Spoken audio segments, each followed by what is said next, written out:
Before anything else, the desert. Sand, silence, and a man on the run.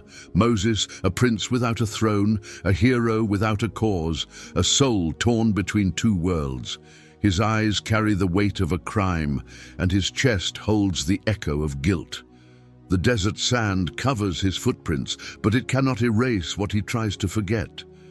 This is where the story begins, yet it is also where the end is already foreshadowed.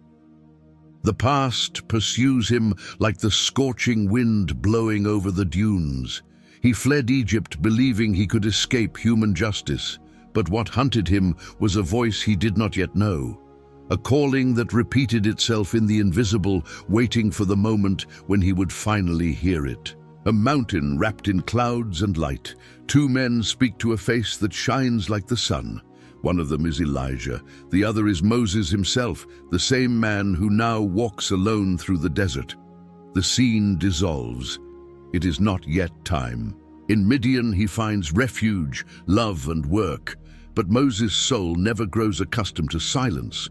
There is a restlessness that follows him, a sense that he was created for something greater than his own existence. And then an ordinary day becomes the day that changes everything. A bush on fire, flames that do not consume. The mystery of Exodus 3:2-3 takes form before his eyes. The voice that calls him is older than creation itself. Moses, Moses. He trembles as he answers, "Here I am." And the reply tears through time, "I am who I am." Exodus 3:14. In that instant, Moses understands. He is not the one who leads the story. He merely walks through it. God sends him back to the very place he fled. The liberator will be the same man who once was a fugitive. The staff in his hand, an ordinary object now touched by divine power. With it, Moses will open seas, call down plagues, and touch the impossible. But the true power is not in the staff. It is in obedience. The instrument is only the shadow of the calling. The plagues, Pharaoh, the Exodus, everything unfolds like an epic. Yet amid glory, something grows inside Moses, the fear of not being enough. He questions, hesitates, and doubts. Even in the face of miracles, he feels small. It is this inner conflict that makes Moses' journey universal, the man who doubts his own voice, even when God himself speaks through it. And when the people cross the sea, Moses does not smile. He looks back at the waters closing behind them and understands that every victory carries a cost. Egypt is behind him, but part of Egypt still lives within him. The desert is no longer the setting, it becomes the mirror. The people complain, hunger rises, thirst screams, and Moses discovers that freeing is easy, leading is not. He does not carry only a nation. He carries the weight of their expectations, murmurs, and ingratitude. He lies down and speaks to God with the honesty of someone who has no strength left. "I cannot carry all these people alone." Numbers 11:14-15. Here, the prophet becomes human. There is no miracle, only confession. God hears him, and in the silence sends invisible comfort, the spirit that shares the burden. The people see manna fall from the sky and ask, "What is this?" But Moses sees something greater, the faithfulness of a God who reveals himself in the ordinary. He learns that the desert is a school, and its hardest lesson is to depend on the invisible. The tablets descend from his hands, and his face shines. Exodus 33:18-23.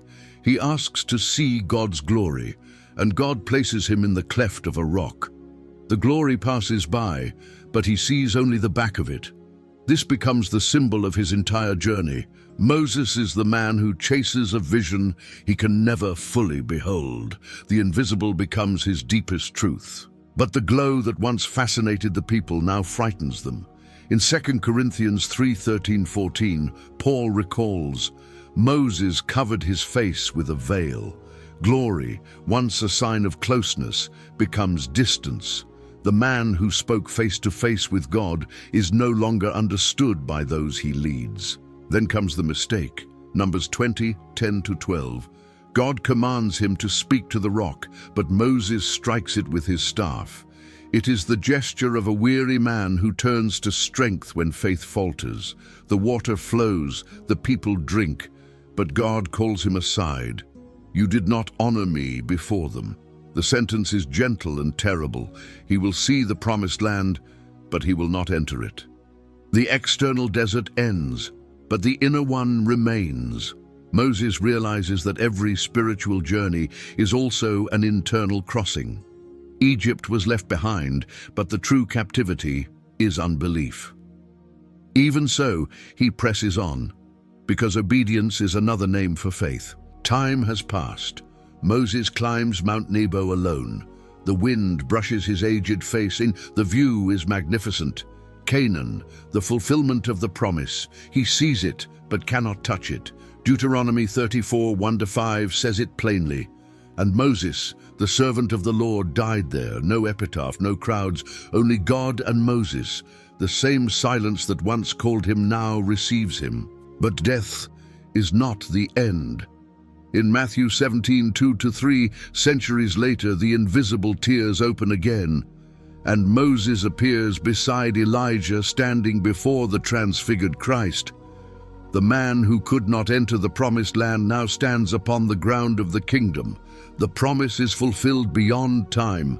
The fugitive becomes a witness to eternal glory. Hebrews 11:27 summarizes it all. By faith he endured, as seeing him who is invisible. This is Moses' truest definition. Not the liberator, not the lawgiver, but the man who lived between the visible and the eternal. The staff has long been left behind. The true power was the faith that sustained each step.